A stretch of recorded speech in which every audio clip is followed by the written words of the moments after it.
باشون یه صحبتی داشته باشیم. سلام، خدا موفق.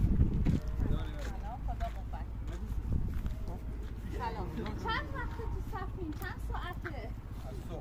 از صبح تو صف هم نوبتتون نشده. نه بابا خیلی مشکلاتتون رو هر کی دوست دارین بگین. این تریبون آزاد برای شما.